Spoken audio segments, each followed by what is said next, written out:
इस वीडियो में मैं आपसे बात करने वाला हूँ 6 पिलर ऑफ सेल्फ स्टीम के बारे में बाय नथानियल ब्रैंडन।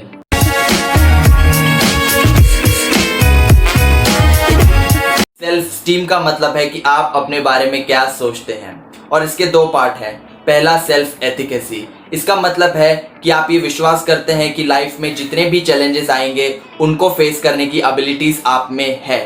इसका मतलब ये नहीं है कि आप कभी कोई गलती नहीं करेंगे, आप गलती करेंगे पर आपको अपने ऊपर विश्वास है कि आप उन गलतियों को सही कर सकते हैं। और दूसरा है सेल्फ रिस्पेक्ट, आप रिस्पेक्ट करते हैं अपनी फीलिंग्स को, अपने डिजायर्स को, अपने गोल्स को। आप ये बिलीव करते हैं कि सक्सेसफुल होना, हैप्पी होना मेरा बेसिक राइट है और इन दोनों को मिलाकर बनता है सेल्फ स्टीम। एक आदमी जिसका सेल्फ स्टीम हाई होता है वो अपनी अकम्पलिशमेंट्स और अपनी शॉर्टकमिंग्स को डायरेक्टली और इजीली एक्सप्रेस करता है। वो ओपन होता है क्रिटिसिज्म के लिए और अपनी मिस्टेक एक्नॉलेज करने के लिए, और उसके लिए एंजाइटी, फियर्स और insecurity are just like dust on his shoulders. और वो दूसरों से और उससे ज्यादा अपने आप से कभी भी कोई भी लो स्टैंडर्ड बिहेवियर एक्सेप्ट नहीं करता। पर अगर आपका सेल्फ स्टीम लो है तो आप ये बिलीव करेंगे कि मैं कोई भी काम में अच्छा नहीं हूँ, और इस बिलीव के कारण आप किसी भी टास्क में अपना 100% नहीं दे पाएंगे और आप फेल होंगे, जिसके कारण आप अपने आप से कहेंगे कि मुझे तो पता था कि मैं तो फेल होने वाला हूँ। पर अगर आपका सेल्फ स्टीम हाई है तो आपको पता है कि मेरे अंदर कैपेबिलिटीज हैं, तो आप उस टास्क में अपना 100% देंगे और सक्सेसफुल होंगे। और इसे कहते हैं सेल्फ फुलफिलिंग प्रोफेसी। आप जैसा सोचते हैं, जैसा एक्शन लेते हैं, वैसा ही होता जाता है। इसके लिए सेल्फ स्टीम हमारे लाइफ के हर एस्पेक्ट को अफेक्ट करता है और इसे लर्न करना इतना इम्पोर्टेंट है। तो अगर आपको अपना सेल्फ स्टीम बिल्ड करना है तो उसके लिए there are 6 practices, the 6 pillar of self esteem. First, practice living consciously. Consciousness का मतलब है कि आप अवेयर हैं रियलिटी के बारे में, आप अवेयर हैं अपनी ब्रीथिंग के बारे में, विंड की साउंड के बारे में। ये सब कॉन्शियसनेस के एग्जाम्पल हैं। सबको पता है कि जो वो खा रहे हैं वो अनहेल्दी है, पर वो उसको अवॉइड कर देते हैं कि नहीं आज से नहीं, मैं कल से चालू करूंगा हेल्दी खाना। उनको पता है कि जो जॉब वो कर रहे हैं उसमें वो 100% दे सकते हैं, पर नहीं मैं कल से दूंगा, अभी मेरे पास टाइम नहीं है, वो अवॉइड कर रहे हैं। इंस्टेड ऑफ अवॉइडिंग आप एक्सेप्ट करो रियलिटी को, जो जैसा है उसे वैसा देखो, फैक्ट्स को देखो और उन फैक्ट्स पे एक्ट करो। This is known as conscious behaviour. और कॉन्शियसनेस को मेंटल अलर्टनेस से कंफ्यूज मत कीजिएगा। कॉन्शियसनेस का मतलब नहीं है कि आपको हर टाइम हर चीज के बारे में अवेयर रहना है, जो भी मेरे आजू बाजू हो रहा है। वो कॉन्शियसनेस नहीं है। अगर आप कोई मूवी देख रहे हो तो कॉन्शियस होने का मतलब है कि आप उसमें पूरी तरह इमर्स हो जाओ, आप उसको एंजॉय करो बाकी सारी चीजें भूल कर। कॉन्शियसनेस एक दिमाग के लिए जॉयफुल एक्सरसाइज है। सेकेंड, प्रैक्टिस सेल्फ एक्सेप्टेंस, और इसके 3 लेवल्स हैं। लेवल 1 में कुछ लोग होते हैं जो अपने आप से जंग पे होते हैं, वो अपने आप को इतना क्रिटिसाइज करते हैं कि वहाँ पे ग्रोथ का कोई चांस ही नहीं होता। तो इसके लिए आपको ये जंग को और नेगेटिव सेल्फ टॉक को बंद करना पड़ेगा। लेवल 2 में आपको अपने आप को एक्सपीरियंस करने के लिए अलाउ करना पड़ेगा। Feel what you feel, desire what you desire and be who you are, और अपने बॉडी के, माइंड के और थॉट्स के हर एक पार्ट को एक्सेप्ट करना पड़ेगा। और लेवल 3 में आप अपने आप को एक फ्रेंड की तरह ट्रीट करोगे। अगर आपका फ्रेंड कोई गलत काम करता है तो आप उसको ये तो नहीं कहोगे कि तू मेरा दोस्त नहीं है, आप जानोगे ना कि उसने वैसा क्यों किया, मोटिव क्या था, और उससे बोलोगे कि नहीं हुआ सो नहीं हुआ, अगली बार अच्छा से हो जाएगा।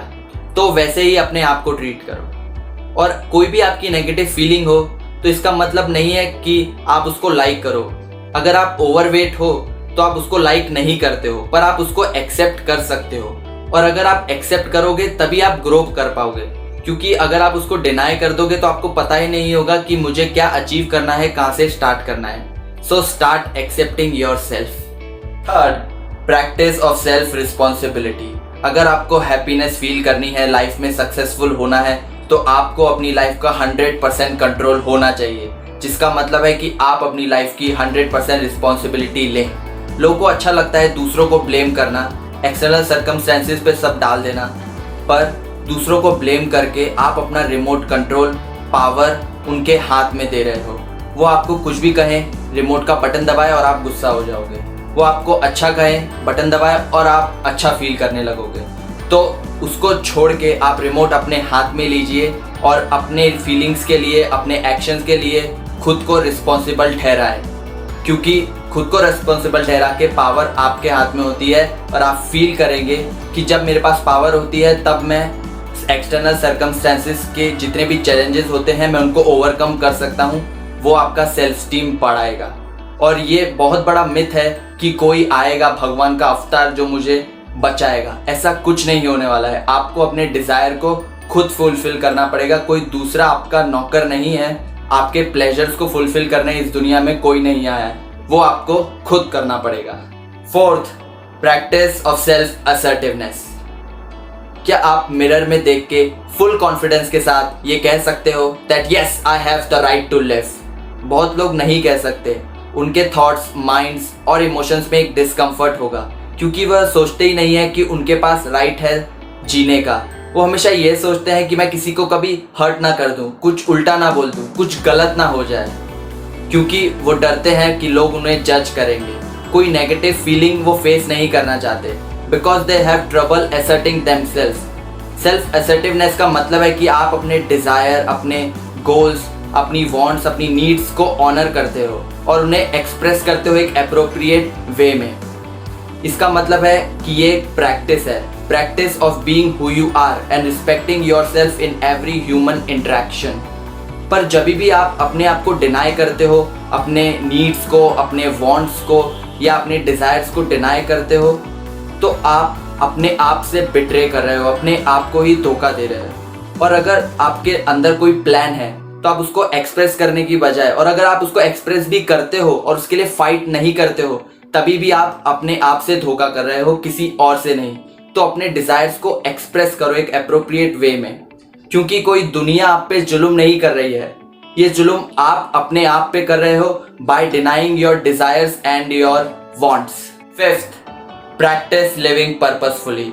आपकी एबिलिटीज और पावर को यूज करना आपके गोल्स को अचीव करने में। पर्पसफुल लिविंग का मतलब है कि आप कॉन्शियसली डिसाइड करते हो अपने पर्पस को और रिस्पॉन्सिबिलिटी लेते हो उन्हें फुलफिल करने की। आप डिसाइड करते हो जितने भी नेसेसरी एक्शंस हैं और वो सारे नेसेसरी एक्शन इम्प्लीमेंट करते हो, और आपका बिहेवियर है वो आपके गोल के हिसाब से अलाइन होना चाहिए। क्योंकि अगर आपका गोल है 6 पैक्स, तो आप मैकडॉनल्ड्स में बैठ के 5 बर्गर नहीं दबा सकते। आपका गोल और आपके बिहेवियर दोनों साथ साथ होने चाहिए। और एंडिंग में आपको जितने भी जो आपने एक्शन लिए हैं उनको एनालाइज करना पड़ेगा कि वो मुझे सही डायरेक्शन में ले जा रहे हैं, और अगर नहीं ले जा रहे तो आपको कांस्टेंट लर्निंग के द्वारा उन एक्शंस को चेंज करना पड़ेगा और नए बिहेवियर इंप्लीमेंट करने पड़ेंगे। इसे कहते हैं purposeful living. Sixth and last, practice of personal integrity, यानी कि जो आपकी सोच है और जो आपके एक्शंस है उनके अंदर कंग्रुएंसी। क्योंकि बहुत लोग सोचते हैं कि किसी ने तो नहीं देखा, कोई जानता नहीं है, मैं ही तो जानता हूँ, तो नहीं करते हैं। पर ऐसा नहीं होता। इस सोच के द्वारा आप अपने आप को ये कम्युनिकेट कर रहे हो कि दूसरे का जजमेंट तो वैल्यूएबल है पर मेरा नहीं है। पर रियलिटी बिल्कुल अपोजिट है, क्योंकि आपका जजमेंट सबसे इम्पोर्टेंट है। आप अपने बारे में क्या सोचते हो, ना कि कोई दूसरा। तो इसके लिए आपको अपने एक्शंस में और अपनी सोच में इंटेग्रिटी लानी पड़ेगी, और इंटेग्रिटी लाने के लिए आपको कॉन्शियसली जीना पड़ेगा, आपको रिस्पॉन्सिबिलिटी लेनी पड़ेगी। ये जितनी भी 6 प्रैक्टिसेस हैं ये आपस में इंटर रिलेटेड हैं। इसको आप किसी को भी आइसोलेशन में नहीं कर सकते। अगर आपने सक्सेस पा भी ली और इन प्रैक्टिसेस को अपनी लाइफ में इम्प्लीमेंट नहीं किया, तो आप वो सक्सेस को लूज कर दोगे, क्योंकि आप वर्दी फील नहीं करोगे सक्सेस के। और ये जितनी भी 6 प्रैक्टिसेस हैं ये सक्सेसफुल होने के बाद नहीं आती हैं। जो आदमी सक्सेसफुल होता है उसके अंदर पहले से ये प्रैक्टिसेस ऑलरेडी इंटीग्रेटेड होती है। तो सक्सेस को छोड़ के आप इन प्रैक्टिसेस को अपने अंदर इंटीग्रेट करिए और सक्सेस आपका पीछा करेगी। तो अगर आप इन टीचिंग के साथ रेजोनेट करते हो, then I will highly recommend you to go read the book the 6th Pillar of Self-Esteem by Nathaniel Branden. Link will be in the description, वहाँ पे जाके आप चेकआउट कर सकते हो। और अगर आपको ये वीडियो पसंद आया तो इसको अपने दोस्तों के साथ शेयर कीजिए, वीडियो को लाइक कीजिए और मेरे चैनल को सब्सक्राइब करिए। And in the end, thank you so much for watching.